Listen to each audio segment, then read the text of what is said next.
Good morning, Mob. I wonder if you could hear me. 1 second.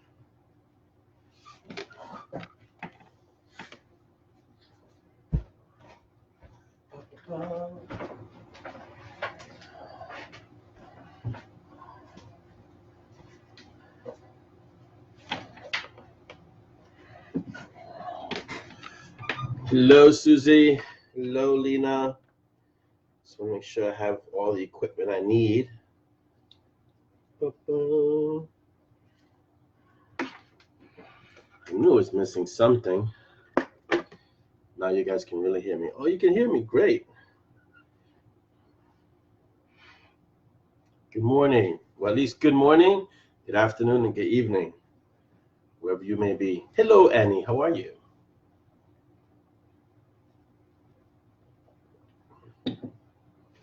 Let's wait for a few more people to get in, and then we'll get to a few things that I want to go over with you guys.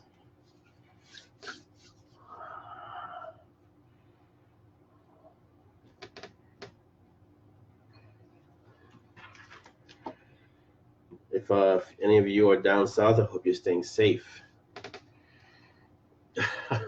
Robert.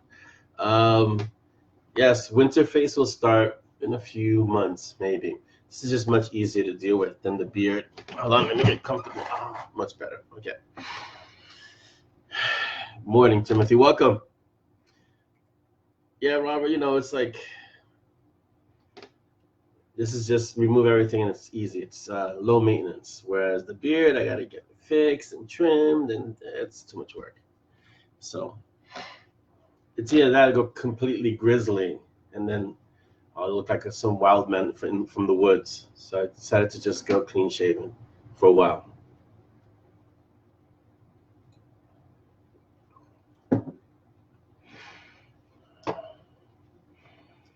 Let me put a quick notice in the room so that people know we've started the event. The mob knows, because everyone gets a small notice, but sometimes it's better to.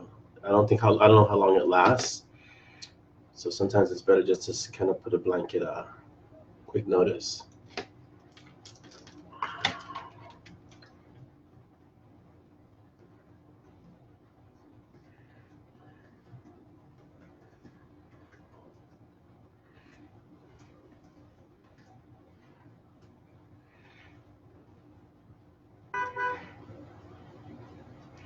Hopefully that should let everybody know. What woods? Central Park? There are plenty of woods in New York. Upstate New York, Catskills, a lot of woods in New York. I don't know, Robert. I haven't seen a recent picture of you, so I can't tell what you look like. But I know you had nice growth going there. So yeah, I've mastered time travel, Robert. That's basically it.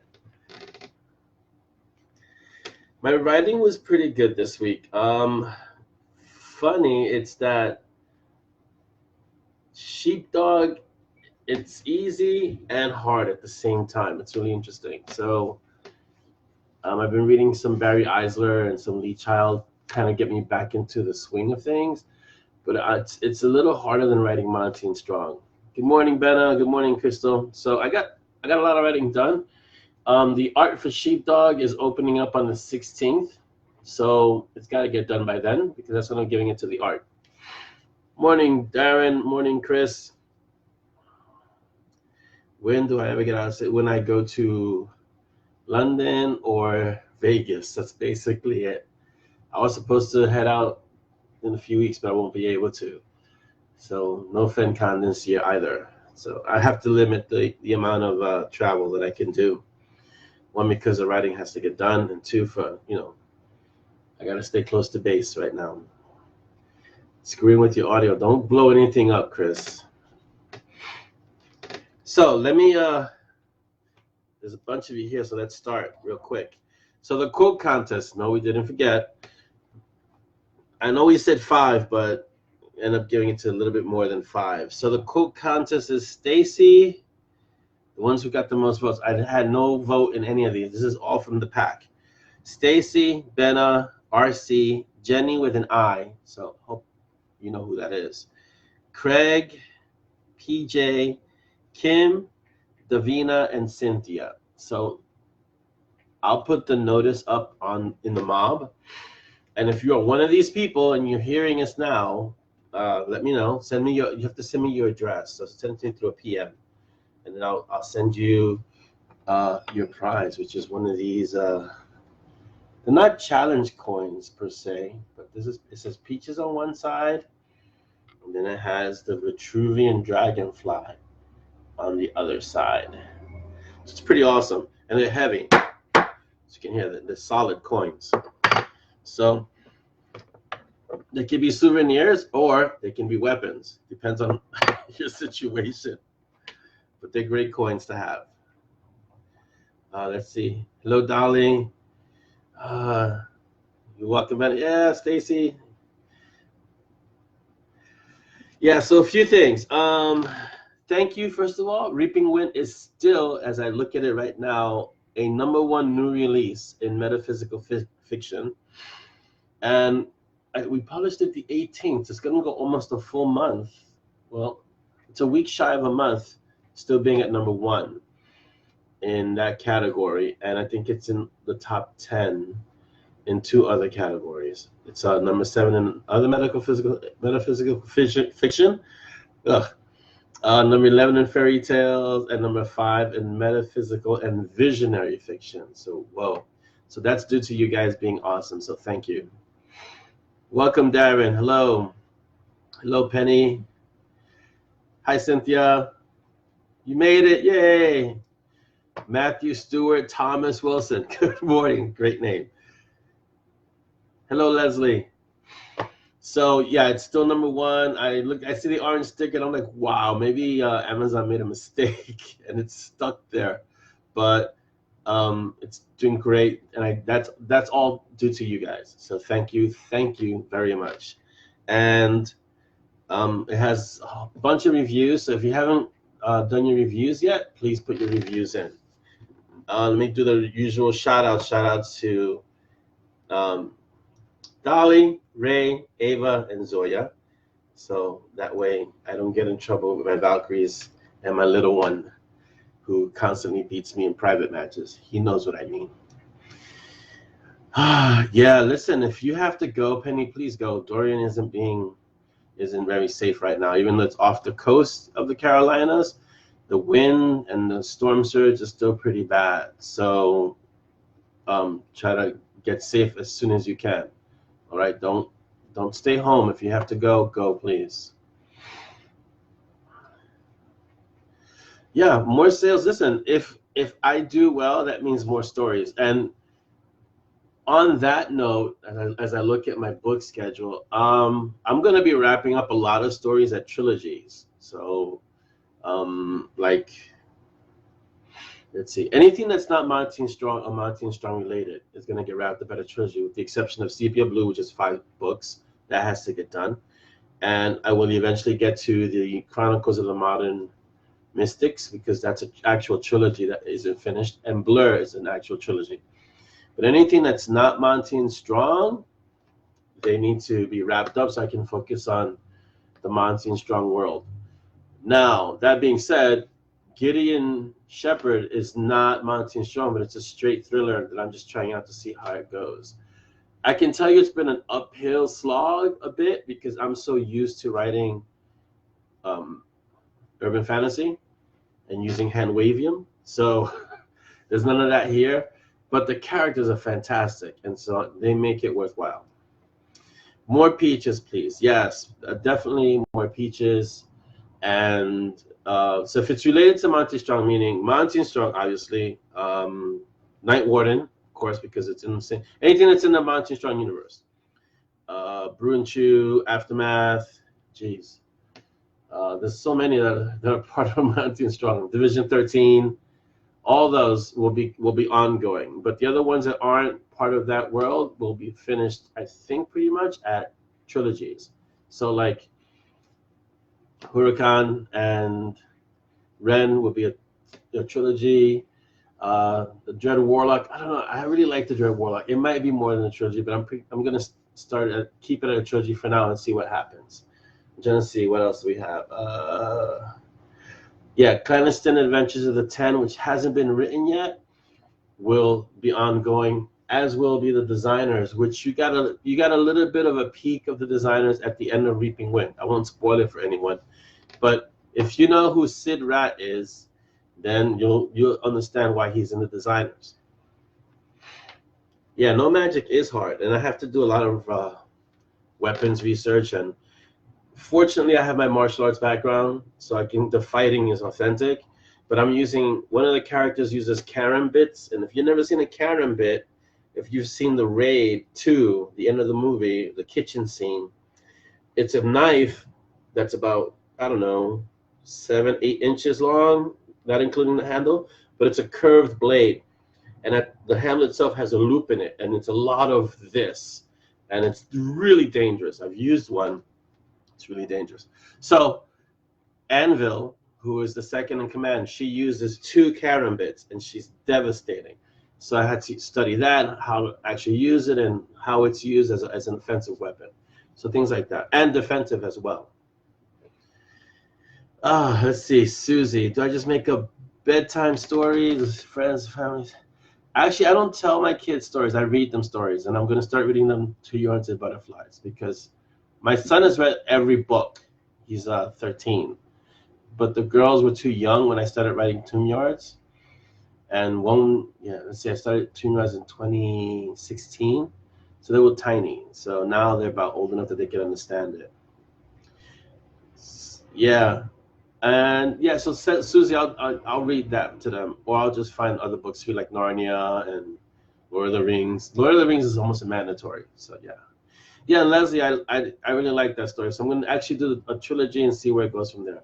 Yes, Stacy, because Cecilia and Rags and Peaches and Frank are part of the Brew and Chew crew, they get an ongoing story. So the next book is called The Brew and Chew, and the one after that is called Cold Girl. Am I going to do a backstory of the dude's uncle and Morgan? Yeah. Dex is going to get his own kind of series. First, he's going to have a little side story with Nana, because Nana's not dead, called Old Magic, because they're both really old, but also because they're both really old mages. And then he's going to kind of start a school. If you look around, it's been hinted at in several places. So he's going to start the Montague School of Battle Magic, and as the headmaster, and I think the Morgan is going to be one of the instructors or a dean, and so it'll be fun. I'm just trying to figure out from what perspective. I think it should be from Dex's perspective, but we'll see. Dread Warlock, yeah, Dread Warlock is really good, and because it's in space, the potential, there are no limits. It can really pretty much do everything, and it has magic. So that's a big plus for me. How they met. Yeah, Robert, I don't know if I'm going to do that right away, but definitely, eventually, sure. Because it's an interesting story how Dex and the Morgan meet and how they end up together. So that should be fun. And on that note, I'm getting a lot of mail about, I don't know if it's Davina going out there telling people, a lot of mail about the whole situation with Simon and Chi. It is what it is. It's going to be that way. I mean, I know she doesn't come across as likable, but I'm actually going to, there's something called a river novel, and I've mentioned it before. It's a book broken up into sections. So next year, beginning of next year, I'm going to write Blood Ascension, Blood Betrayal, and Blood Rule. And it's really the story of Michigo and how she became the leader of the Dark Council, and it explains a lot more, and then hopefully she won't come across as so standoffish. That's possible, Chris. It's just a matter of finding. Chris is saying that he heard a rumor about Uncle Dex and John Logson. It's possible, but it's a matter of finding the time. He's swamped. I'm swamped. I'm so swamped that I'm not going to be traveling anywhere except for maybe Vegas this year, and that's it, because it's just, there are a lot of issues, a lot of things happening, and that I really can't get into. But yeah, there's no other travel except for that. Yes, because of the name. But it's Leslie. I'm sorry. Every time I read decks, I think of Logsons. They're very different. But yeah, I can see why. Cynthia, yeah. The destructive is definitely in parentheses. That's why we're calling it battle magic, in parentheses, destructive magic. So yes, but that's also going to be in Aftermath, which is the Damned, and that's going to be a lot of fun. It's gotten to the point where I'm writing Sheepdog and I'm writing Aftermath at the same time. So you guys might get two arcs back to back really quick. And then I got to jump into Dragon's Impasse. So, hello, Dana. Hello, Cecilia. How are you? Yes, the Morrigan as a teacher, Susie. I'm thinking of these favorite chemistry terror teachers. Yes. I don't think she needs to do much to be scary, the Morrigan. So we'll see. But I think it'd be great to have her as a dean or something, not just a teacher, but as a dean, so she can substitute. I thought it was really well done. I got a lot of mixed responses with the conversation, Jethro, between Chi and Simon at the end of Reaping Wind. And I get it. A lot of people feel that Simon's being manipulated and that Chi comes across kind of a shrew. What is it? What's this? I saw a few comments. A shrew. Yeah, shrew is the word. And she's manipulative and she did things against his consent. I get the... Here's the thing. First of all, I don't take reviews personally. I love when you guys leave reviews. Once I publish a book, it's yours. As well as it is mine, it's yours. It's your opinion, it's your feelings, it's your thoughts.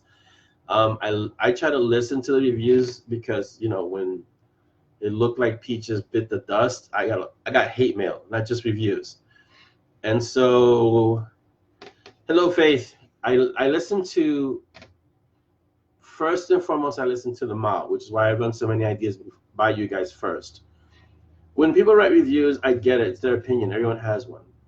And so sometimes readers don't know what's happening behind the scenes. So you get to read the book, you read the story, and it's going to create some kind of impression or some kind of reaction. But you don't really know what's happening behind the scenes. So it does seem like she's doing things that kind of come across as, wow, she's really messed up. Over time, as Simon grows, things will change. And the other thing that I noticed is somebody said, the conversation between Simon and Peaches should be maturing. No, Peaches is a puppy. And his main focus is, I'm going to eat. I want to eat. If you own a dog, you know exactly what I'm talking about. His main focus is food, protecting Simon, food, protecting Simon, maybe sleep, followed by food. And so that's his regular puppy mode. But when he becomes Peaches XL, if you see some of the conversations when he's Peaches XL, it's very elevated. So I get what people say, oh, it's so simple. Peaches is so simple. Basically, he's bringing his language and his level of intellect down to Simon's level because Simon can't reach where he is normally yet. So that's basically what's happening. The conversation will mature, but until Simon grows more, basically it's, is there any meat? And can I have some? And I'm your bondmate and I'll protect you. And can I bite them? That's basically Peach's repertoire because that's what he does. That's his role. His role is to protect Simon and get meat. Because as we all know, meat is life. Check your settings, Chris. I don't know. All right, let me make sure I said hi to everybody. Any stories about TK and the Scary Lady? Yes, in the Clandestine Adventures of the 10, Leslie, that goes around the 10 that you've seen in, I think, Homecoming. It's basically TK and LD and the surrounding group around them. So that's their stories. And you'll see TK in a way different light. She's really scary. Hello, Rami. Welcome. Strong teacher class on Snarky as a weapon. I'm pretty sure that he could. Yeah, Jethro. Maybe I'll have him do like a substitute class in the academy for sure. Yeah, I like Chi too, Dana. That's why I write her the way she is. But you also have to understand the culture implications. She's Japanese. And as I try to allude to in this book, Reaping Wind, it's a different cultural expression. Japanese culture is not "I love you," "Hey, I like you." It's saying what they're saying without really saying it. And so the culture, the actual conversation, if you ever spoken to a Japanese person, and I have a lot of Japanese friends, it's a conversation of saying something without really saying it and expecting the other person to pick up on the nuance in the conversation. Yes, Chris, dogs. My dog is like that too. My dog lounges all day and eats and goes out. That's it. That's what she likes to do. So we don't have elevated conversations. You want to go out? Yeah. You hungry? Yeah. You want to lounge? Yeah. That's basically it. And puppies want a little love and play. And Simon is very attached to Peaches for sure. Stacy, yes. Yeah, I like Chi. Hello, Mary Elaine. Dex is a 10. All right, so Dex isn't in the 10, even though he's connected to the 10. Dex is just too wild to be confined to any one group, which is why it's perfect for him to head a school, because it goes against his nature. But he also realizes that the next generation of mages needs to be taught properly, especially after what happened at the Golden Circle with Connor. Yes, Faith, it's very reserved, very polite. You almost lose a lot in the translation, because in the Japanese culture, nothing is direct, nothing is said directly. So if you're upset about something and you're speaking to a person who's Japanese, or they're speaking to you, you don't say "I'm upset." You're gonna say, "Well," and you'll work your way around that whole situation until it's understood and implied that you may not be happy about something. And so that's the way the situation with Simon and Chi is expressed. It's never a direct, it's "I feel this way, you feel this way." It's always going to be indirect. Unlike Monty and Roxanne. Monty really cares for Roxanne, and Roxanne really cares for Monty. It's just that Monty won't, how would I say it? He won't relinquish control because he's a mage, and mages always have to be in control. And for him, becoming emotional it's very Spock-like. For him becoming emotional, he views it as a loss of control. And the problem is that he's a mage in charge of a lot of power. So if he loses control, there are serious ramifications. So he won't allow himself to get involved that way. Now that doesn't mean he's right, because if you think about Dex and the Morrigan, Dex is a very emotional character. He's just, reckless and crazy, but he's also extremely powerful. It's just that Monty hasn't learned how to deal with those sides of himself yet. He really does, Dana. He has a lot to teach the next generation. And Monty's character, his first appearance, I think he was naked. So, I'm sorry, Dex's character, his first appearance, I think he was naked when he ran into Simon. Dex's character is, I wouldn't say the opposite of Monty, but he's a much older, mature. It's where Monty should end up in about 500 years. Dex has seen a lot in his life, and he knows not to take life so seriously. And so he's a lot more free with his way of being, and he's not that serious, but he can kick ass when he needs to, and he can be really serious when he needs to. It's just that he doesn't take himself or life so seriously. Let's see. What is Faith saying? But it's because I want to stay in the same century. Oh yeah. Respect is a huge thing, unlike in the U.S. Unfortunately, culture shock. Yeah, respect is a huge, so a lot of my martial arts teachers were Japanese, and one was Jamaican.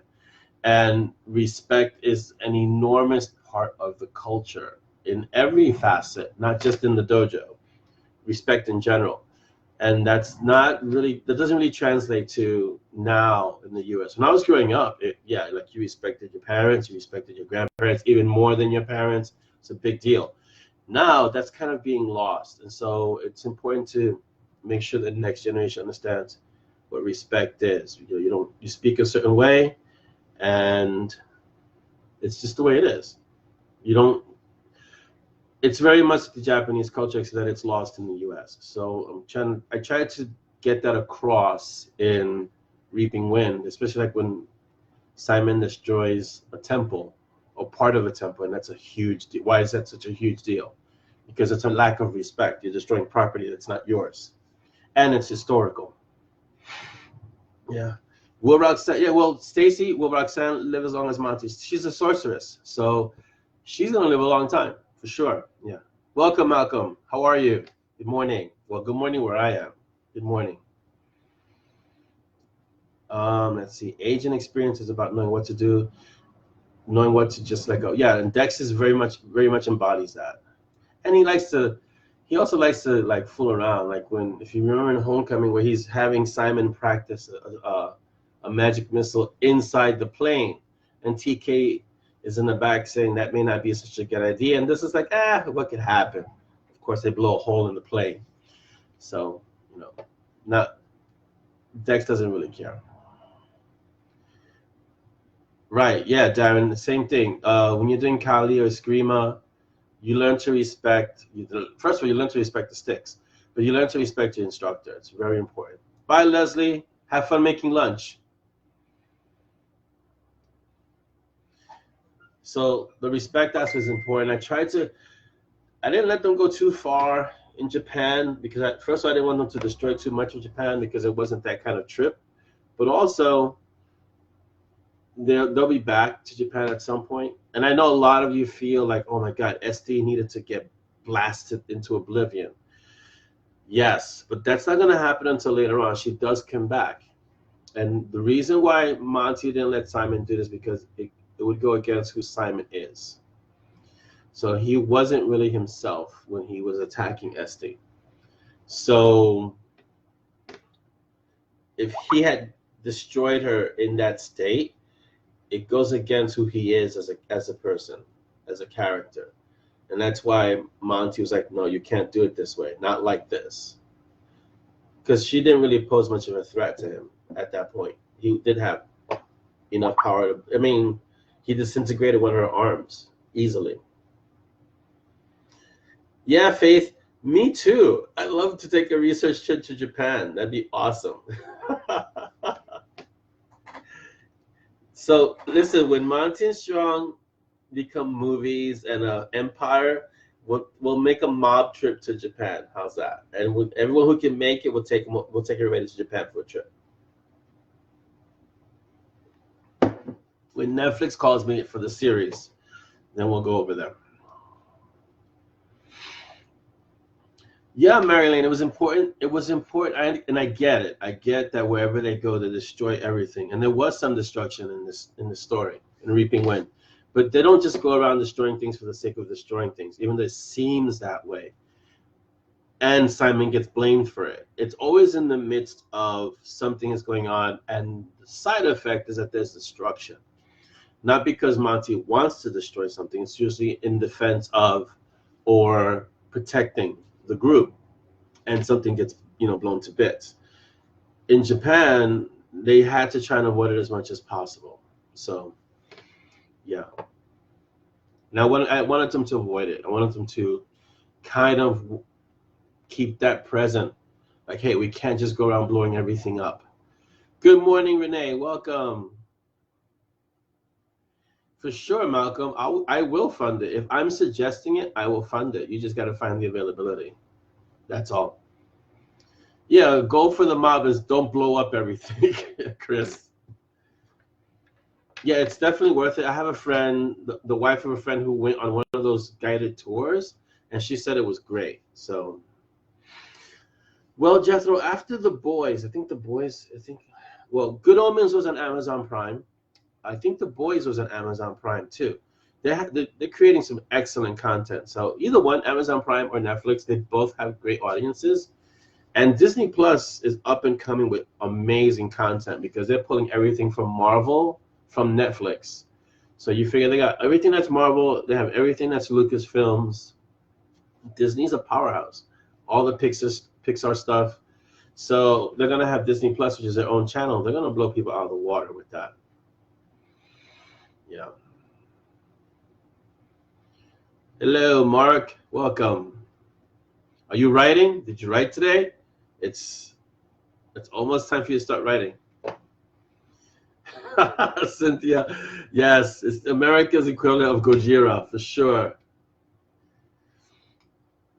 Oh yeah, Bosch was excellent. I think there's one season I have left Jethro to watch on Bosch. I'm saving it because it's that good. I really like Bosch. It's a great character, and he's a character that comes from book, very much like Luther was. Like if you haven't seen Luther on Netflix, it's short. The seasons are short. It's like 4 seasons, about 3 or 4 episodes each season. It's well worth it. Idris Elba is Luther, and he can act. And the character is a tortured police officer, British police officer. Amazing acting, amazing series. So you should definitely give that a watch.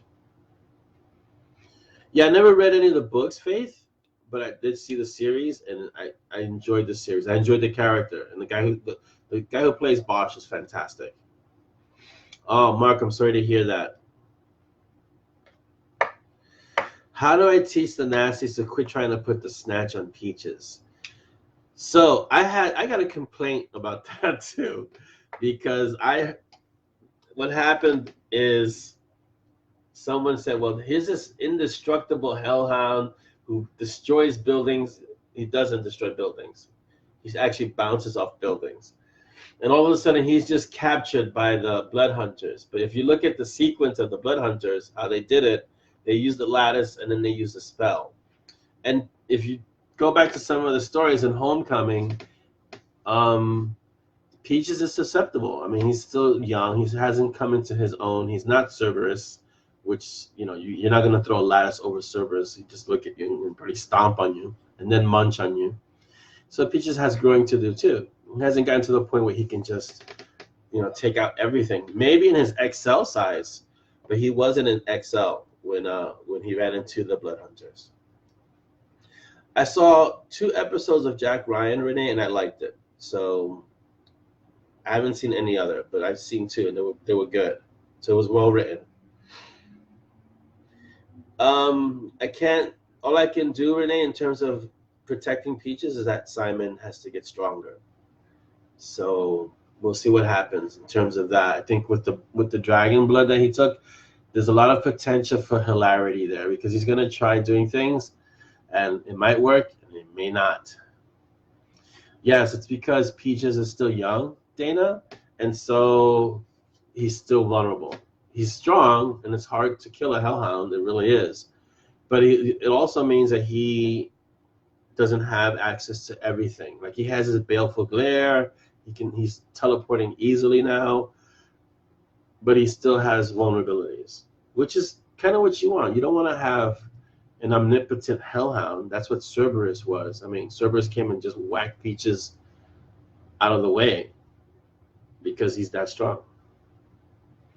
Yeah, Simon's powers will make another appearance, but like he likes to say he's not a mage. So every time he tries, it might work, but it might not. Yeah, I don't really watch that much. I'm watching Supernatural now, and I'm really enjoying those because those are well written. And yeah, I'm watching those with my wife, and we have a blast watching that. We always say we're gonna watch one episode, and it ends up being like 4. And I'm still in season. I know, like, we just got to season 2. So could you imagine? We've got like 14, 15 seasons to go. Welcome, Mary. How are you? Yes, Altered Carbon, Cynthia. I really enjoyed it. Actually, it was a really well written movie. I liked it. Oh yes, Renee. It's worthy of destruction, repetitive destruction, for sure.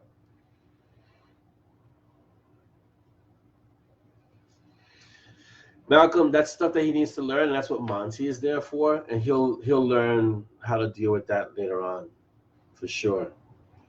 Yeah, season 4, you're way ahead of me. I have writing to do, so I don't get to watch it so often. But and also it's a show that I can only watch with my wife because we don't go ahead on that one. But it's a great show, and we have a running commentary about who the first victims are going to be and what the monster is going to be in each show, and so it's great to watch. But we always say 1 episode or 2, and yeah, it ends up being 3 or 4. I saw the first season of Stranger Things. I liked that. I enjoyed it. Yeah. Yeah, yeah, Chris. When I went to London, I went to the Tate. I went inside. I hung out. I actually met Bill, one of the readers, Bill Tardy. He's from the mob. We met there one day and we went on a pub crawl. Pub crawls can be dangerous things. But I hung out there. Aside from that, I went another day and I just said, okay, let me just check out this museum. It looks like a, you know, and it was an industrial, it looks like a power plant. And it ended up being a sugar factory that they had converted. But the Tate is an unseen, it's ugly. The building is ugly. I guess it's because it's a modern art museum. They kind of wanted to take it into the structure itself. So the structure is modern as well. But it's not a good looking building. As far as museums go, and I guess I lean toward the older museums and the older art, but that one was like, ooh. Inside, it's an amazing space because it's very open and it has a lot of open space. So you feel like you're in this hangar almost. It's gigantic inside, and you really feel small. But as a building, it's not attractive at all. No. This is why it got destroyed. And then they might go back to London and destroy it again. Yeah, you can't wait for him, Faith. If you waited for him, you'd never see it. Yeah. The pub crawl I had, for me, it was all Guinness. Because if I'm going to drink alcohol, I'll drink stout. That's about it.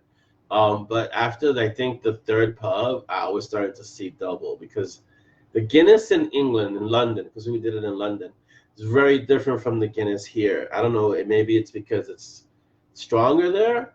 Wow. And also the cups, the glasses. I've had stout here in the States, and it's like this big. In London, the glasses were like that big. I was like, whoa. And I'm supposed to drink all of this? Like, yeah. It's like, okay. So after the third pub, I was about to start crawling. So we stopped. I was like, okay, no, I can't do any more of these. That's enough. Fugly. That's the word for the Tate. And so, I don't hate the museum. I just think it's not attractive. And I get that it's a modern museum.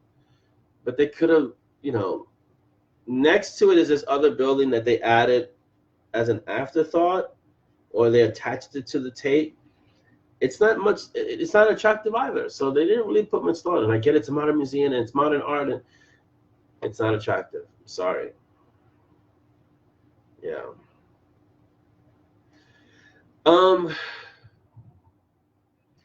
Yeah.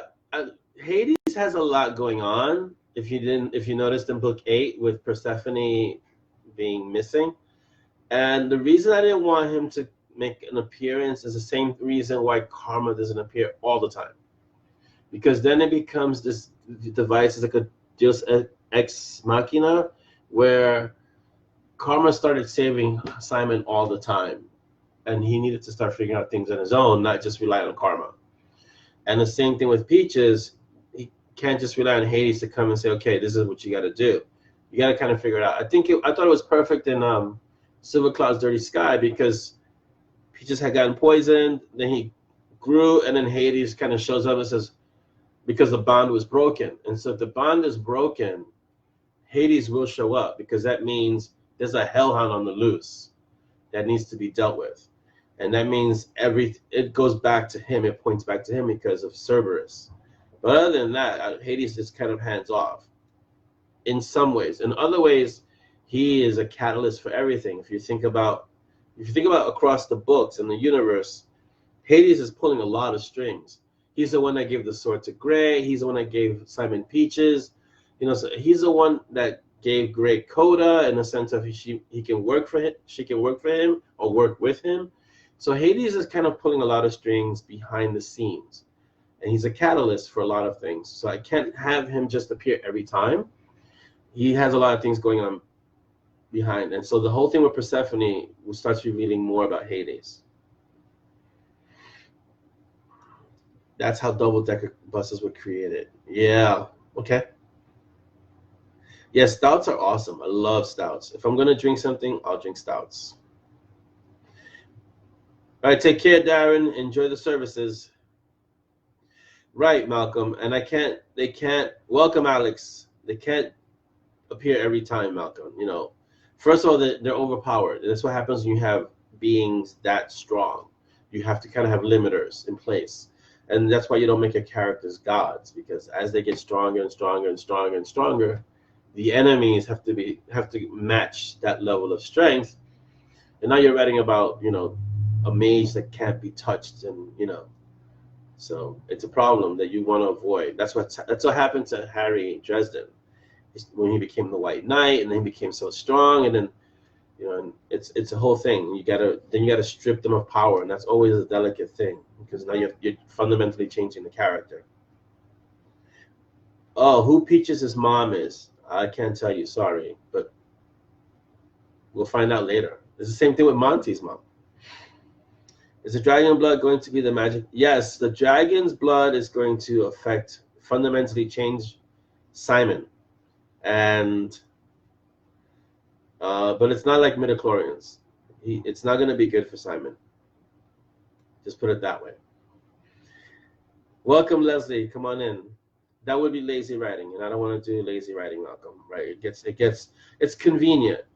Every time I've had karma appears for a reason. Same thing with Hades, or when they've had to go to Hades to go to do something. Like, where else would they get a hellhound if not from Hades? They're not going to go to hell. They're going to go to someone who has a hellhound, and it was a good way to bring the mythology of Hades and Cerberus. And then I added Corbel, which is kind of an awesome character in his own right.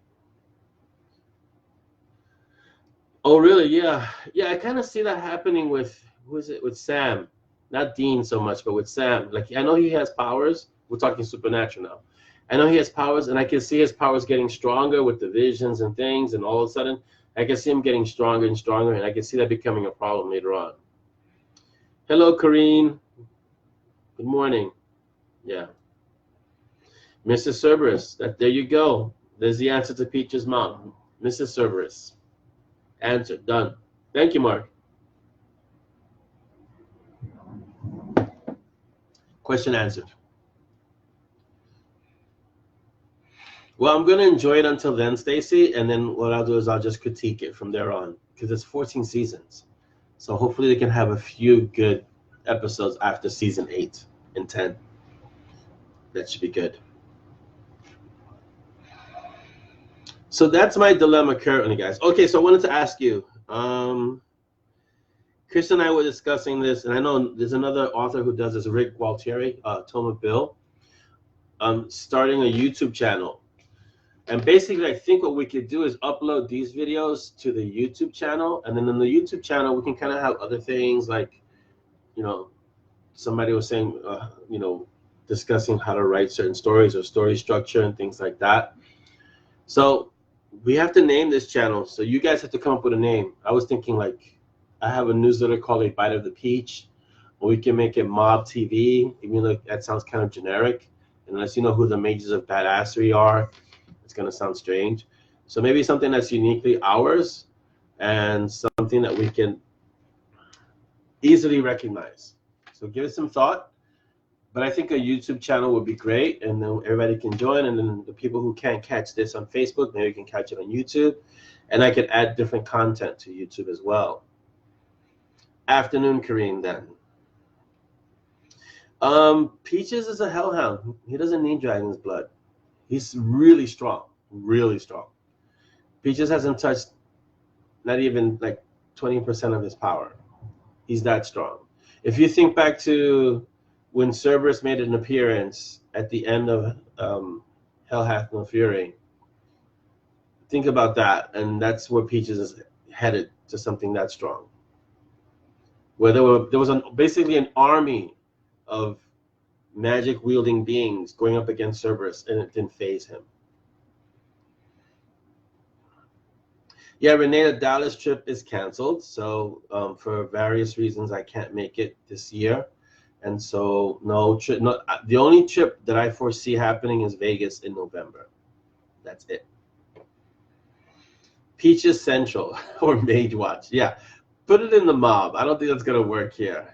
But I think a YouTube channel with an awesome name is half the battle. Getting the name right is half the battle. The other half is having awesome content. Yeah, Rick has a great channel. I've looked at his content. He has a great channel. He talks about writing stuff and other things, but he really focuses on the tales of a midless author, which is great. And then Michael Anderle has just started a channel, and it's also about writing and behind the scenes stuff. I think he calls it like behind the fiction or something like that. Right, the YouTube channel can have links to other content also.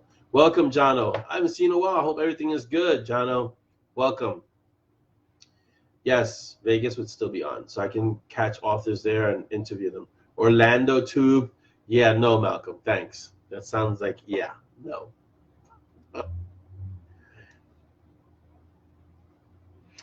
Oh, I'm sorry, Renee.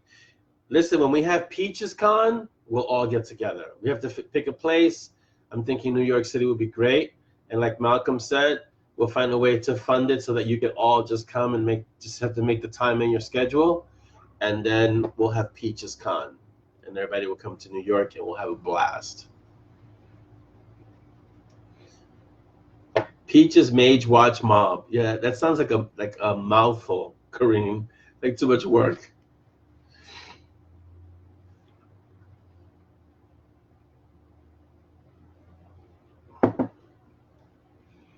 Yeah, I mean, it'll be stuff about the mob and writing and stuff.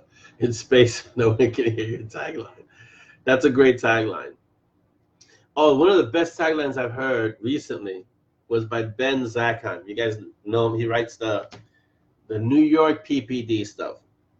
And he had this tagline that was fantastic. He says, let me see if I can remember. I want to kind of remember it verbatim.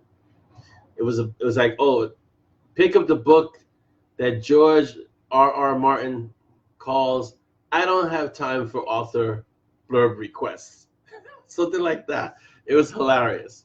So, yeah, it was funny. You had to be there, I guess. Screen froze doing my goldfish impression. Okay, definitely, yeah.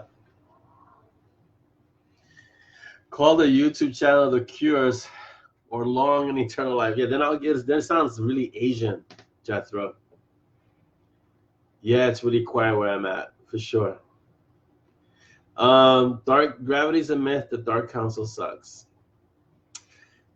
It's tough. Simon doesn't really know yet about the Light Council, which has appeared elsewhere. So that's going to be fun when he discovers that.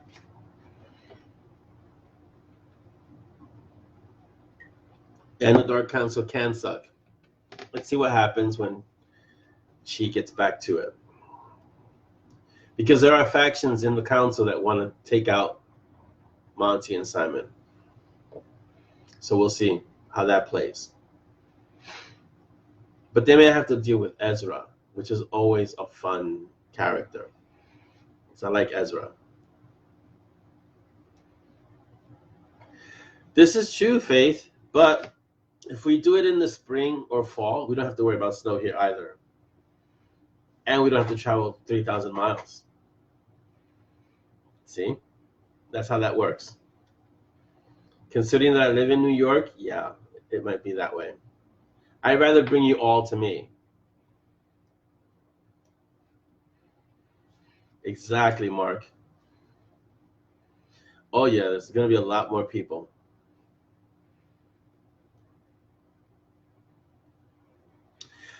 Okay, so the name, yeah, Ezra's fantastic. You know, the name for Ursula's car, which is a 1947 Plymouth Businessman Coupe. So I was thinking between Widow, someone suggested Zephyr, which is a great name, and Scirocco. So I think it's between those. That's a really good question, Renee. Who doesn't want to take out Monty and Strong? Let's see. That's a tough one because you know how they say people can judge you by your friends, but they also judge you by your enemies? Monty and Strong have made some pretty powerful enemies. And so they've either pissed off the wrong people, are in the process of pissing off the wrong people, or deterrence to people doing what they want to do. So yeah. Widow sounds kind of generic, but I like it for that car. That car is a beautiful, that Plymouth is an amazing car. And I kind of like the fact that it's Widow, not Black Widow or Deadly Widow, just Widow. And Zephyr is it's a great name as well. And it's kind of unique, Zephyr. Or Scirocco. Scirocco is like a desert storm. No, not Chitty Chitty Boom Boom. No. They even annoyed Ezra, which is, when you think about it, pretty amazing to do, because as the personification of death, nothing should annoy him. But, I like Ezra. I kind of patterned Ezra as a Terry Pratchett death. So whenever I read Terry Pratchett and his description of death, it was awesome. I mean, it's one of the best characters, and Terry Pratchett has some awesome characters. But Death was one of my favorite characters for Sir Terry. Yeah, it's that era, Mary Lane, a Betty Page kind of like throwback. But Widow sound, you have to understand that the name of the car itself, and Ursula have to align. They kind of have to work together. So she's not going to have a car named Betty Page. Ursula is like a really tough character. So she's going to probably say something like Widow aligns more with who she is. Because, that's how tough she is. Welcome, Sharon. Hello. Welcome, RC. Terry, Faith, Sir Terry is a master of the craft. Welcome, Leslie. Welcome, Robert. Yeah, so he knew what he was doing. His books are, I mean, for me, I would consider his books required reading for anyone who writes fantasy or sci-fi or pretty much any kind of fantasy, anything involving magic, definitely. Because he could take the most mundane thing like the postal service and write an entire book with that.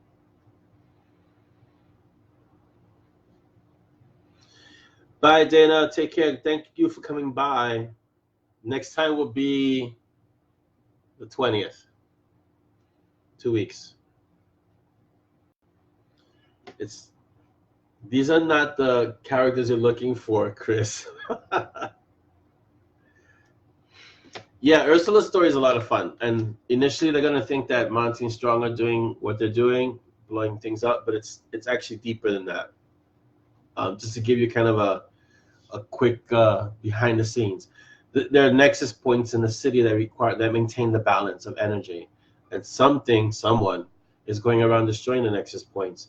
And initially they think it's Monty and Strong, the Damned, which are the Decons and Magical Nulls, Elite Division. But it turns out to be something more sinister, trying to destroy the balance in the city. And Ursula and her team are tasked with finding out who's destroying everything and stopping them. So, no qualifiers. Now, the Mauler sounds too generic, and it's not really a Mauler. I mean, I don't think it's going to be able to get destroyed because Cecil will ruin that thing to death, but I'm really leaning towards Widow, Zephyr, or Scirocco. So we'll see. Black Dahlia was nice, but there's just too much baggage with that name, and it doesn't really, yeah. Baby Bear, I think Baby is taken for Supernatural. If I'm not mistaken, the Impala that they drive, I think Dean calls it Baby. So I didn't want to do that.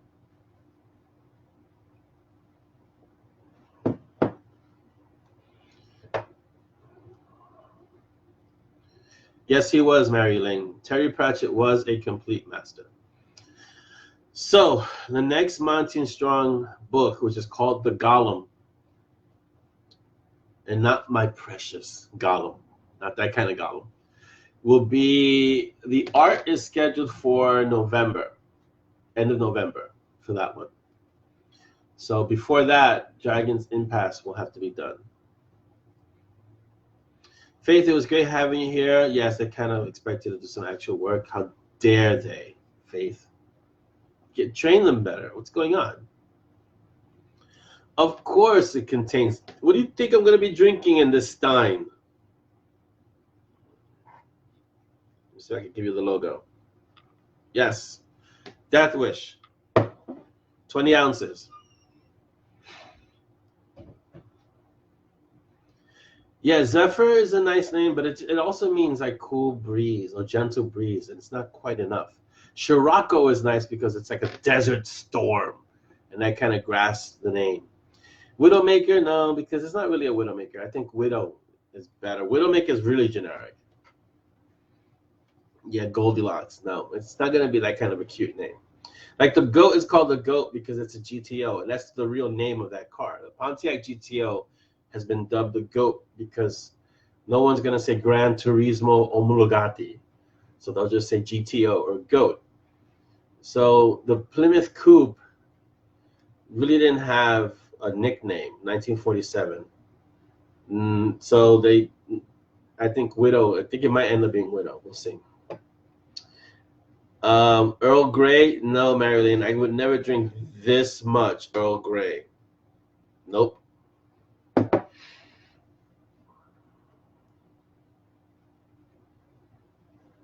No, then I headed to Prague for the Gollum. I can't send them to too many cities. It's the risk of destroying cities is too great. No, coupe is that's too on the nose, Malcolm, just naming it coupe because it is a coupe. And so that would be like, really? You're a writer and you couldn't give it a little more thought than that, really? You called the Plymouth Coupe. Yeah. So that'll get me. Don't forget that I know other authors, and I will get razzed till they turn blue. No. Yeah, it's a great looking car. I wish I could see if I could get a classic car, and I couldn't get a Camaro, a 1960 or 1970 Camaro. That Plymouth Coupe, 1947 Coupe, is beautiful. Yeah, she is very direct, Malcolm, but she also wouldn't call it coupe. She'd probably call it something like monster or beast, and those things are kind of taken. Yes, Renee, it's an acquired skill drinking that much Death Wish.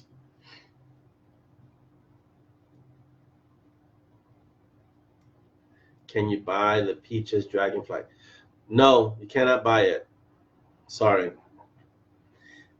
But I'm gonna find a way to see if I can put it up on the Monty and Strong, the M&S Zazzle store.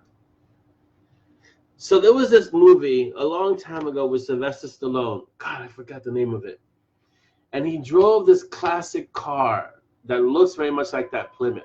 So if you guys know this movie, find out. He's kind of like a vigilante in the movie. But the car in that movie was phenomenal. So that car reminds me of the Plymouth Coupe. Good morning, Stacy. Well, we got I don't know, it's almost an hour, about 5 minutes to an hour, Stacy.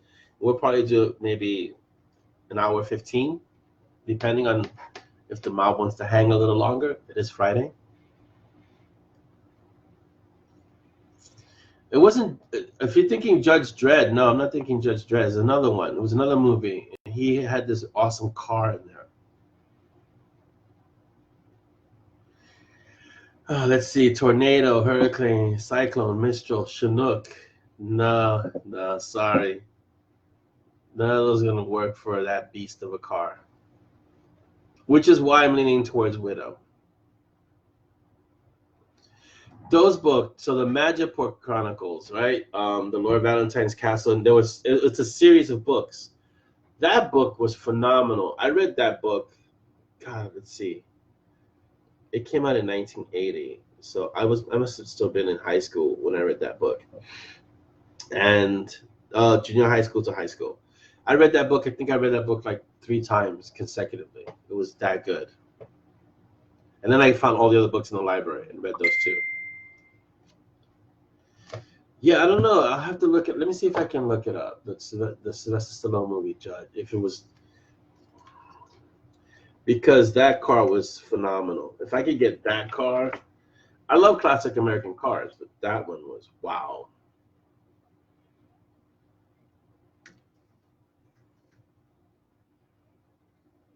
Let's see.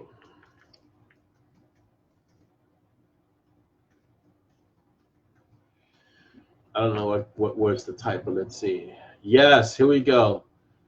It was, trying to see. Oh, he just likes classic cars. Okay. I guess he can afford to just buy a whole bunch of classic cars. I would too if I was him.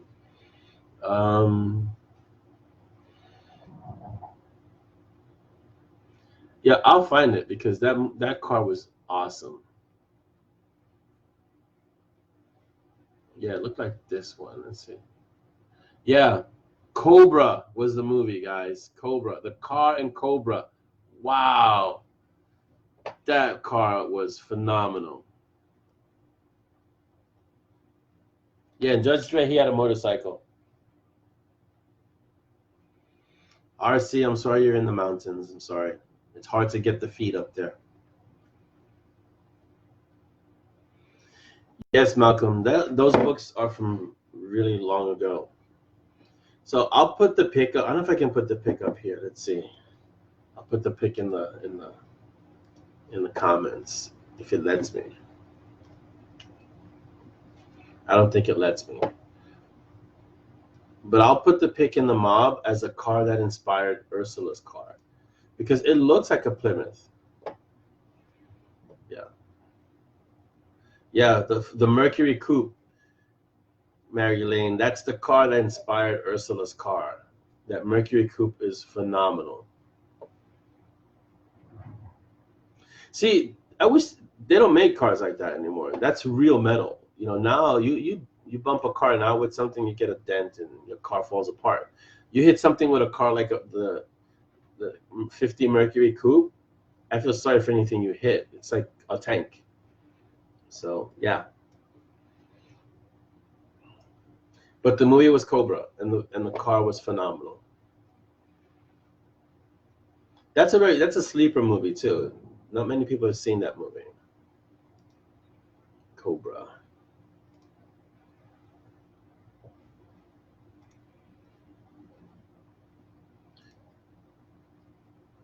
Yeah. So when Monty and Strong become movies, that I'm gonna get Ursula's car. How's that? And I'll give you all rides. We could drive around the city in a 1947 Plymouth businessman coupe and terrorize the city.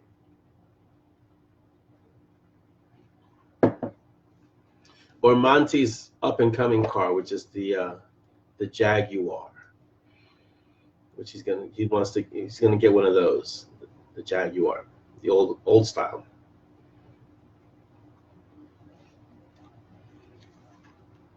You can always do that.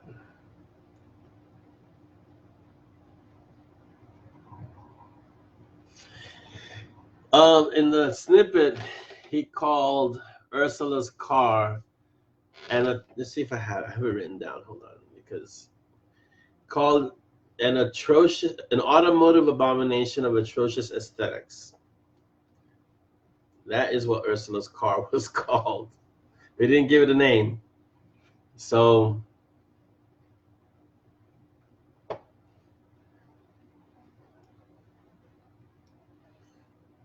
everybody called shot. It's pretty wide in front. You both can have shotgun.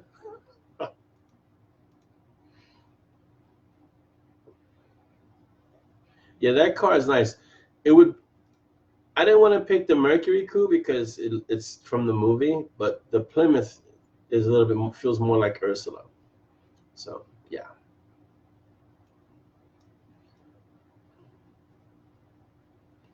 Yeah, here's a final. No, I'm not gonna call it atrocity. Jeez, Malcolm. there's a Renee. There's a last. What is it? The last Rambo movie where it's Rambo, The Last Stand or something like that. It should be interesting because it's Rambo old. So I like when they do that to characters. That's what made Frank Miller's Batman so interesting because he took Batman and let him age. And so when The Dark Knight Returns, when he wrote that and they made that a graphic novel, you got to see a senior Batman and he tried to do what he could do when he was younger. And he realized what every old man realizes, that experience trumps age. and youthfulness every time. Being experienced and wily trumps being young and smart and foolish. And young, fast, and foolish. Yeah, I think it works, Chris. Yeah. I never saw that one, Malcolm. So if you can send me a picture, send me a picture. But I think the 47 Plymouth is perfect for Ursula.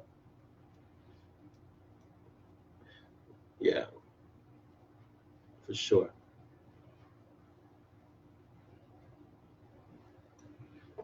Well, when we're making Stallone dollars, then we can. He loves classic cars apparently. So when we're making Stallone money, then we can get Stallone cars.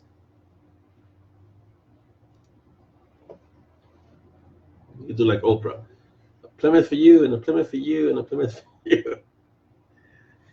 I think so, Chris. I think it's important, you know. Like Dex, when I write Dex, I always write him with the idea that he's an older mage, so he's not gonna do everything that a young mage would do, or something that Monty would do. He's gonna think prudently, and he's gonna play dirty because he's an old mage. So yeah, exactly, Renee. They use brains more than brawn. So, wow, that's an old movie, Mark. Yeah, going way back now. That's a nice car, Marilyn. I don't know. We'll have to see about that. There are a lot of classic cars that still have to make their way into the stories. So I started with the goat, and then the old Camaro for Gray, which is the Beast, and then now the Plymouth, and then Monty has the old Jaguar. So yeah, we'll see. There's always room for a vehicle, an older vehicle. And the flat black does work well, Chris. I think it adds a certain dimension to the car, for sure.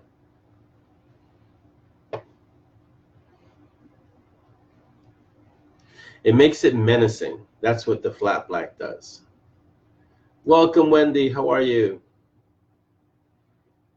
I like that the flat black does, and also at night, because it's not glossy and light doesn't reflect off of it, you can lose it if it's a dark color. So flat black is, yeah, it works well because it does give it a kind of menace as it's driving around. The old Jags look fantastic.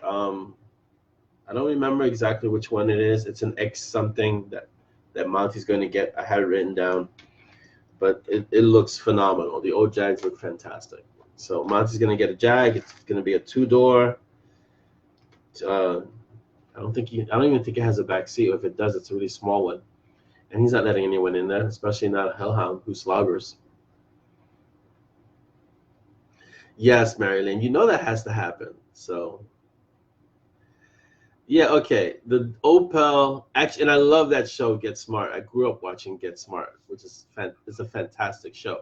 But it's too small. That's gonna have to be.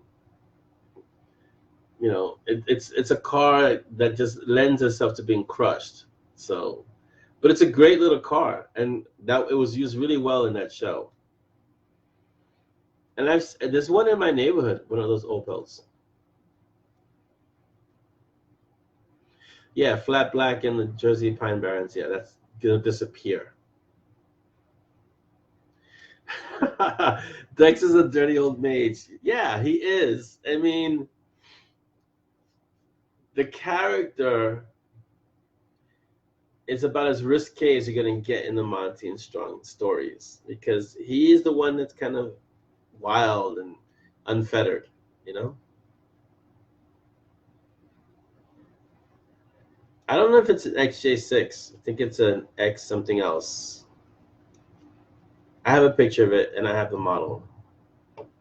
It was volunteered by Todd Christie, so it'll be dubbed Christie in the story. It's a very small ledge at the back of the. Yeah, it's really the space in the back of the seat. In the back seat, it's small. There's no sprawl for Peaches like in the Goat.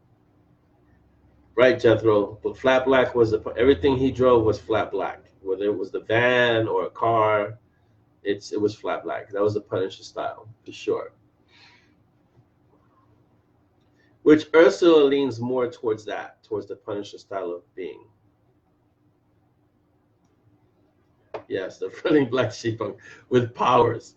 Well, yeah, and what's great about Dex is that he has those powers, not afraid to use them, and he's not afraid to chastise Monty when he needs to, which is, Monty sometimes needs checking because he can get a little full of himself, and Dex will bring him back down to earth and have the power to do so.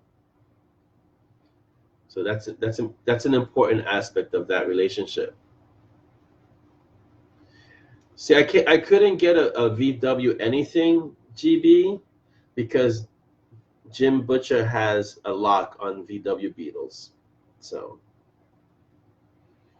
yeah, I've been around the Jags a lot, and yeah, besides the fact that they need constant maintenance because they just do, they're Jags, they're small inside. Yeah.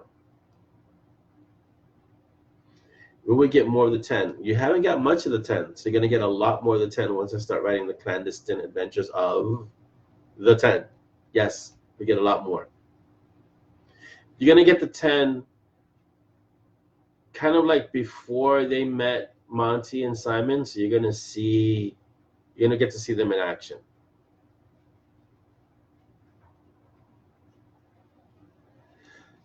No, the Jag means that Monty will be driving something besides getting into the GOAT. He may need to go somewhere, but like Mary Elaine called it, the Jag is not long for life. It's going to get crushed quick. Sorry.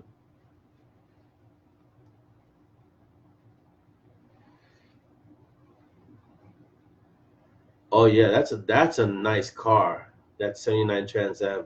And a 403, that thing flew. Yeah. Welcome, Robert.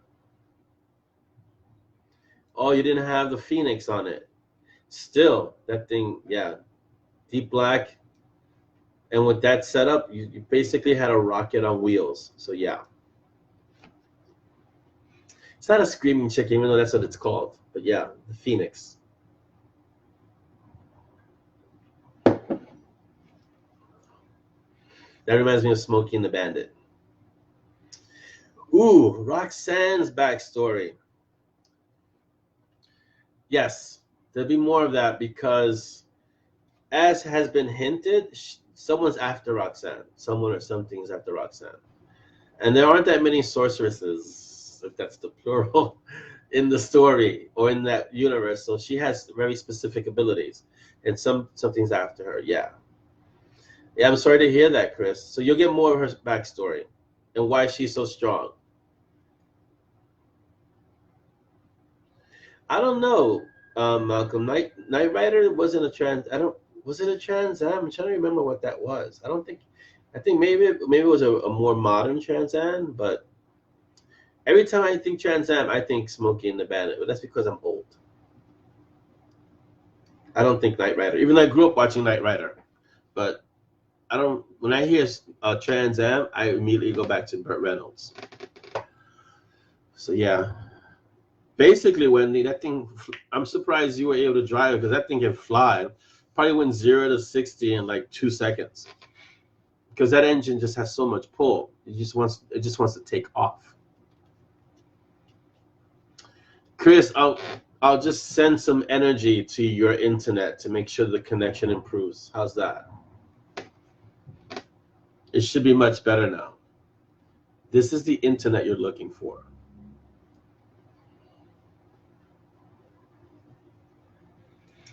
Yes, Malcolm. That's a good question that I can't answer right now.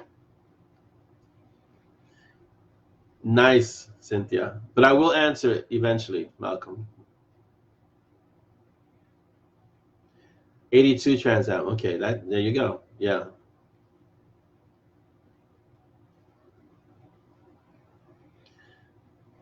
That's funny, Wendy. Yeah, I never drove a car where I needed a pillow. I'm trying to think. The first car I had was a Volkswagen Golf stick shift.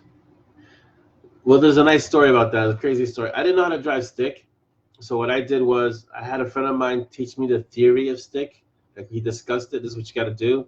You got to press the clutch, then press the gas, and And so then that same day, I went out and bought a $500 Volkswagen because I knew I was going to destroy the clutch. And I taught myself how to drive stick on the way home. And that car was fun, but it got rear-ended and destroyed. But my first real car was the Camaro, 1960. I want to say 1962, but I think it's a little older, 1967 Camaro. Yes, Mark, that is the standard answer. All your questions will be answered soon. Trademark. She's not running from Esting, that's for sure. Plus, no one can really get to her while she's in Haven. But does she always stay in Haven? That's the question. And what happens when she's not in Haven? So those are questions to ask. Yes, when I used to visit family in Florida, Wendy, we used to do races because the roads were, you had a stoplight here and then like 3 miles down on a straight road was the next light. So you can imagine, you could really open it up. Yeah, so that was a long, long, long time ago.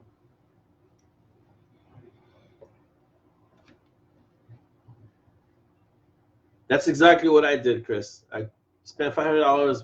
I bought a beater and taught myself how to drive stick. I think I must have stalled 10 times on the way home. And I remember one hill that I was taking, I died midway and started rolling back because that's what happens when you drive stick. And but I taught myself how to drive stick that way. Yes, she will leave Haven if you truly threaten Monty. But the thing is, to truly threaten Monty, you still got to get through Simon and Peaches. So there's got to be kind of like Simon and Peaches are doing something, Monty's doing something, and then something threatens Monty, and then Roxanne comes in. But now you're talking something cataclysmic for that to happen, for sure.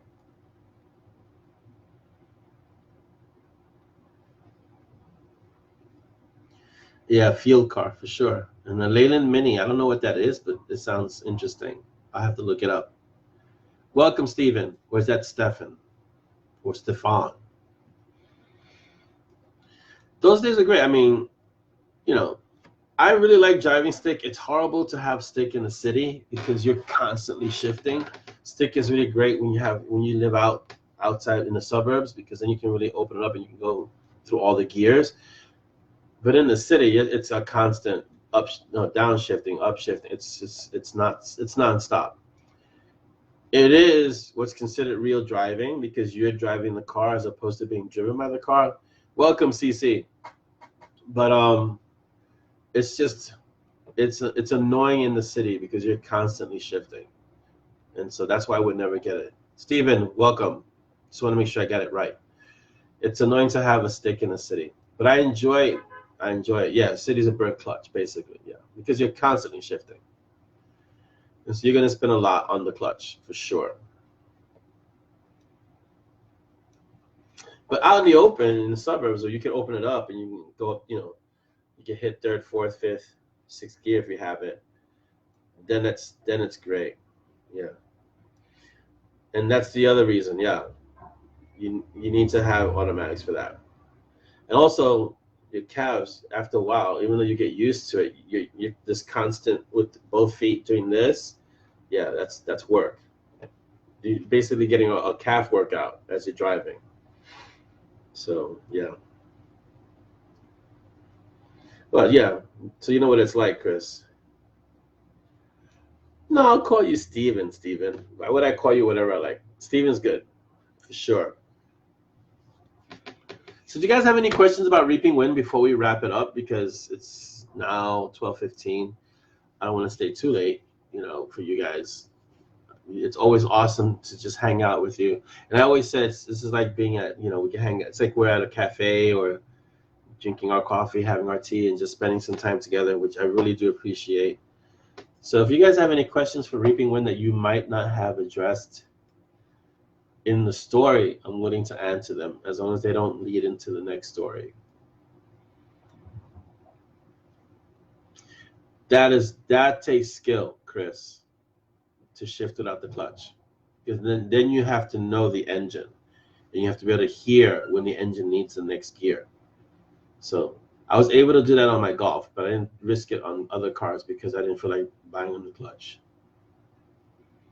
Yeah, it's my pleasure, Malcolm. I mean, for me, initially when I started doing this, I was like, oh, nobody's gonna want to come to these things because why? Who's gonna sit here and want to talk to me for like an hour and a half?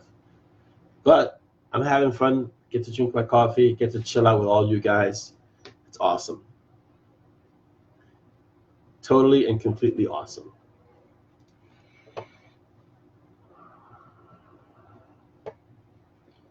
Oh yes, Wendy, October 2nd. I'm ready. It's on the calendar. The next one will be Friday the 20th because I was supposed to travel, but I can't. So it's usually every 2 weeks. So the 6th and then the 20th. I'll see if I can try to fit it in there. So I'll be here on the 20th hanging out with you guys.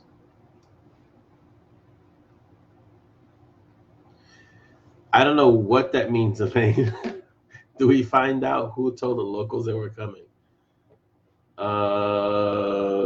I'm guessing that has something to do with the story. Yeah? Wow, Chris, yeah, that reminds me of the old AOL days. Welcome, Chris Bell. Are you referring to when they got to Japan and then the Dark Council of Japan knew that they were there, Elaine? Because that might seem like it wasn't resolved.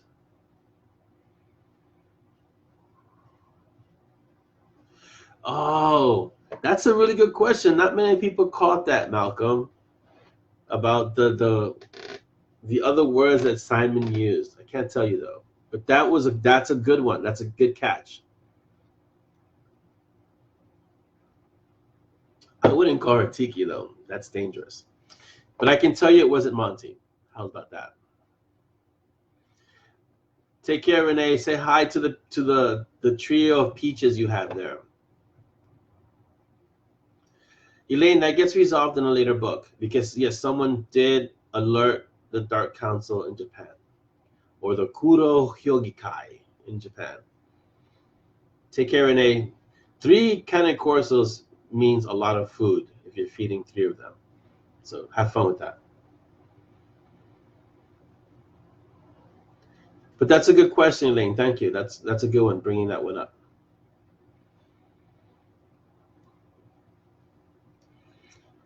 So you have 3 peaches. That's awesome.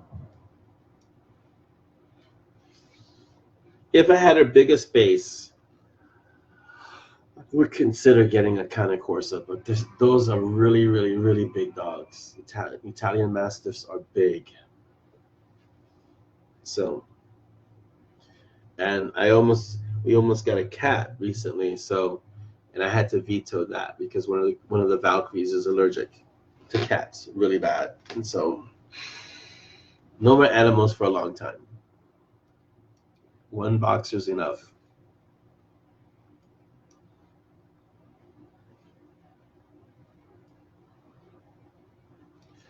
Carefully, Malcolm. you feed them carefully and often. How's that?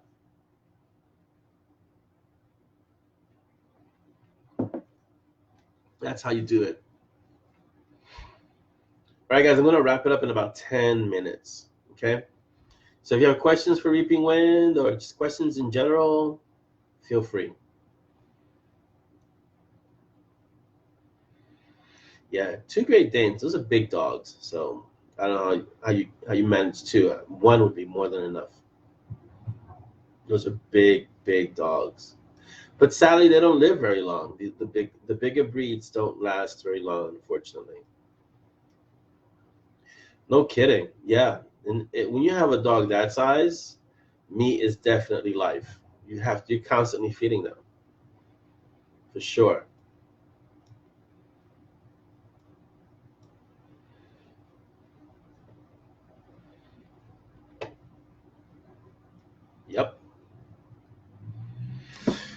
So if you notice the words that Simon is saying, they're Latin words. So that's the only clue I can give you, I think, without giving too much away, I think.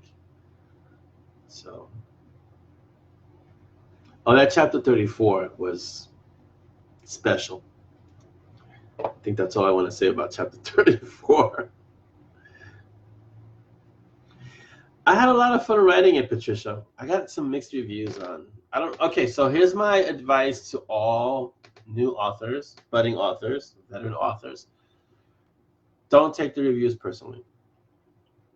I had a lot of mixed reviews on Reaping Wind. Well, not a lot. I got some. And as authors, we have a tendency to pay attention to the ones that are negative and overlook the enormous amount of positive ones. But I'll read the negative ones to see if it's something that's glaring with the story and not just a personal, I didn't like it because of X. But if it's something that has to do with the story, I like to address it. But the ones that I got that were negative was mostly because the readers didn't understand the behind the scenes of what was going on in the story. But I thought I was being clear. And so it's their opinion, which is fine. So I had a lot of fun writing it. Yes, the tribe had a lot of fun in London, and they got to go to Greenwich and stand in 2 time zones, which is always fun to do. Bye, Stacy. Enjoy. The next book I'm working on, Stephen, is Sheepdog, which is a novella, and it's no magic. It's a straight thriller, which is kicking my butt, but it's doing well. And then after that, actually concurrently with that, is Aftermath. And right after those two are done, because they're both novellas, it's Dragon's Impasse with John Logson. And then right after that is The Golem, which is the next Monty Strong story.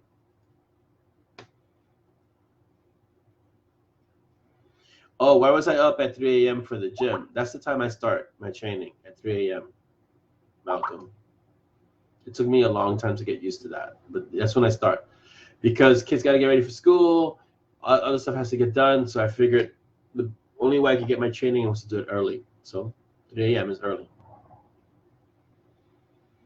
Yeah, that's what I do, Chris. I look at the top ones, and then I look at the low ones. I look at the low ones only to see if there's a discrepancy in the ideas that I'm trying to convey in the story, and if there's a huge disconnect between what the person read and what the story contained. And if it's not just opinion, if I see a lot of negative reviews saying the same thing, then it's something that I need to address in the story. Like, there's really something that's missing. But if it's just a person saying, I didn't like it because of X, or I didn't like it because of this, I leave that alone. That's a person's opinion. And that, and books, like art, like anything else, is subjective. So somebody would think Reaping Wind is awesome, and somebody would think it's trash. They're entitled to that opinion. That's fine. I don't take that personally. I read the negative reviews for discrepancies if the story that I'm trying to get across doesn't come across. Thank you, Patricia. I had a lot of fun writing the book, and it's interesting because I laugh out loud too, like as if I'm just a reader. And then, so people see me reading my book, like I'm reading the book, and they know I wrote it, and I'm laughing, like, but didn't you write that? Didn't you know what was coming? Yeah, but it's still funny. So, and I don't consider myself a funny person, but it does come out when I'm writing, apparently. Yeah. Yes, Chris, I'm sorry. More energy so it doesn't freeze. Dragon's Impasse is going to be a lot of fun because John and I, when we write those books, we lose our minds. What little we have, we lose it. So, yeah. Yeah, Wendy, I don't really see them as trolls. I mean, everyone has an opinion.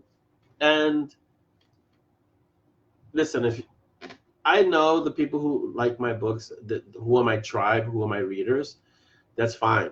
And if a book doesn't really resonate with someone, then it's not, either that book wasn't for them or that Monty Strong isn't for everybody. Not everybody can appreciate the snooty British mage, kind of angry, cranky all the time, and the snarky detective, American. I understand that. I understood that going in. But I enjoyed it, and I enjoyed writing it, and so I wrote it, and I had a lot of fun doing it. So, I get that it's not for everyone. Yeah. I read reviews on some really amazing works, and I'm like, what book did you read? So, um, yeah, Malcolm, we're still the jury is out on that one.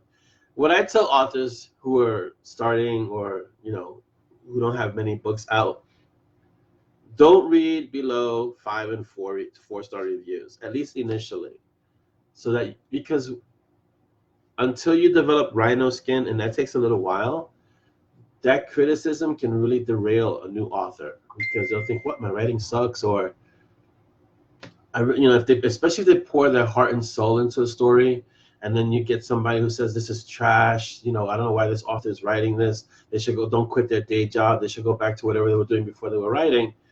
For some authors, that will stop them. Most authors are very sensitive, and so until they develop rhino skin, which you really have to cultivate that thick skin. If you read those negative reviews, they stay with you as you're writing, and they can create doubt. And if you have doubt while you're writing, you're done. You can't doubt what you're doing. And so I tell authors, don't read below 4 stars, at least for a while. And then when you get really, you get really kind of immune to that, and you can take that kind of criticism, then you read your reviews. But understand that the reviews aren't for the author. The reviews are for other people. I've always go by Neil Gaiman's words. This is what he says. By the time someone's writing a review about your work, you should already be on the next project. So, yeah.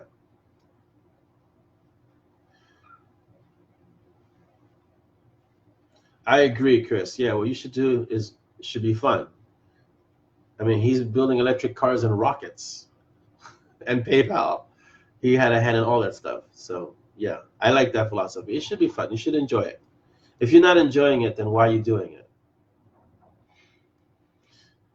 Me too, Patricia. So let's call Amazon and have them do it. If Netflix can create Bright, which was a movie that was questionable, it was good, but it could have been so much better.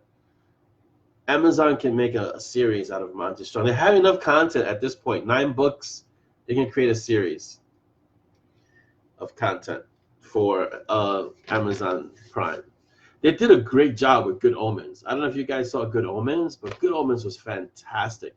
I mean, of course, you got David Tennant as in the casting, and the casting was excellent. It was on point. And so if they could do Good Omens, they could do Monty and Strong. Agreed, Chris. Yeah, and that's why I tell authors, listen, don't take reviews personally. It's someone's opinion of your work, and your work is subjective. So don't take it personally. Write the next book. Find the people who like what you write and write the book for them. First of all, write it for yourself. If you're not enjoying what you're writing, there's a disconnect. Yeah, that's what I said. That's what I think, Malcolm. I'll keep writing and writing and writing until Amazon calls me and says, hey, we want to make your books into a series. How's that? Agreed, Wendy. I want to watch it again. I watched it, all 6 episodes. I'm going to watch it again at some point. Please do, Patricia, and let the mob, we'll mobilize the mob. First of all, the mob is amazing because the mob mobilizes. So like when I say, hey, guys, L3, pick up a book, the author almost always texts me like, what did you do? My book is like, everyone's getting it, and my rank shot up because the mob mobilizes, because you guys are awesome. And so I try not to put too many things in front of the mob, because I do realize that you guys do take action. And so I'm very sensitive to that, and I think I was discussing this with Chris the other day, that we keep our group closed for a reason, because it's not that we're trying to be elitist or snobs or anything like that. We keep it closed because we want to keep a certain feel within the group. We want it to feel like a family. So you come in, you hang out, you can be yourself, and as long as you're not trying to offend other people, we all have different points of view on many different subjects, but we're not here for that. In the mob, you just come and hang out. It's almost like, Cheers, in the sense that you can come in, be yourself, relax, and be safe, and not feel that anyone's going to be threatening or offending you. When you change that and you make the group public, then if I do that, I've just created a whole bunch of work for the mods. And I like the mods to be stress-free, not stressed. And so this is why the group is the way it is. And it'll remain that way. So, yeah. Carnival Roll looks really good. I like Orlando Bloom because he has an amazing first name. Welcome, Alicia.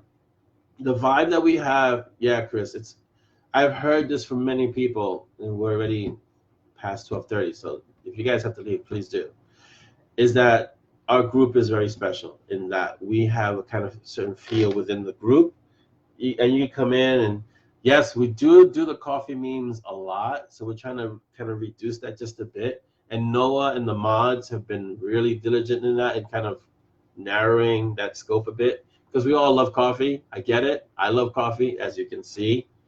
But our group is not the mob coffee group. So all of us have great stories and things that we can discuss that are coffee related. And that would be awesome if we could, because it just helps other people get to know each other. But the feel, the vibe that we have in the mob is awesome. And I always want to maintain that. And the mods feel the same way.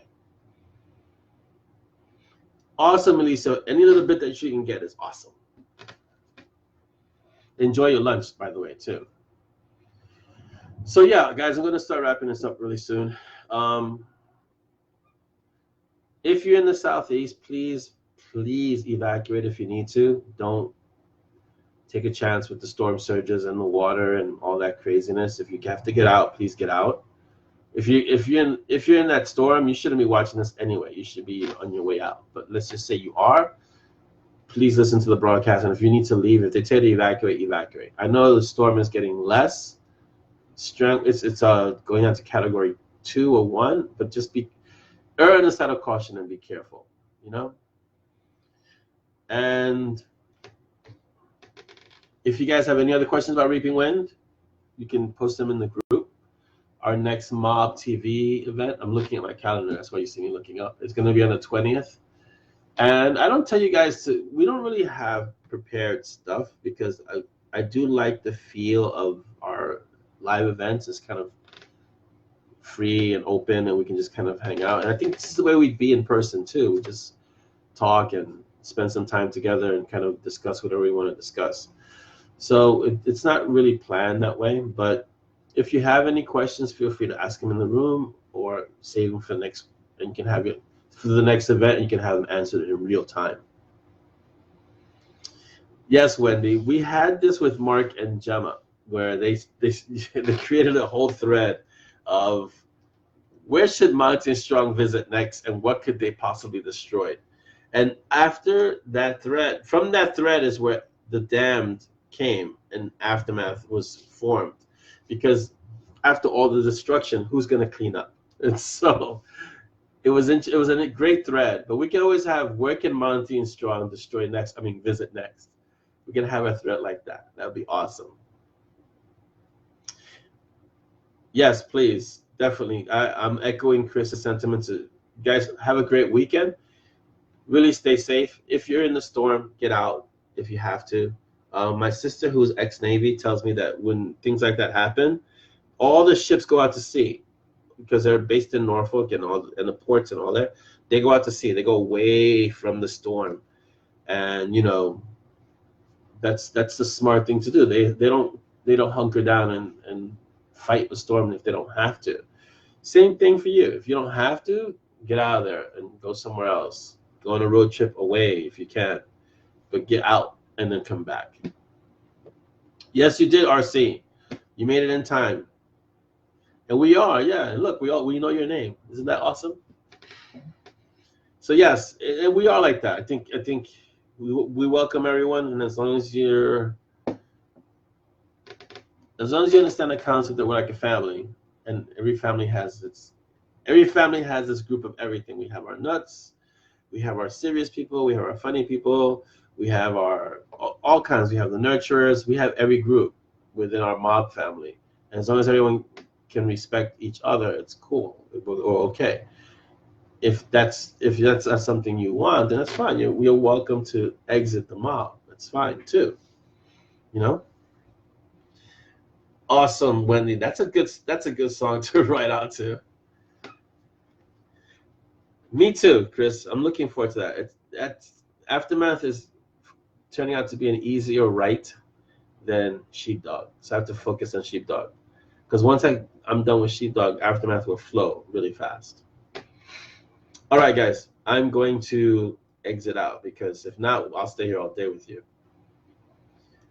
Agreed, for sure.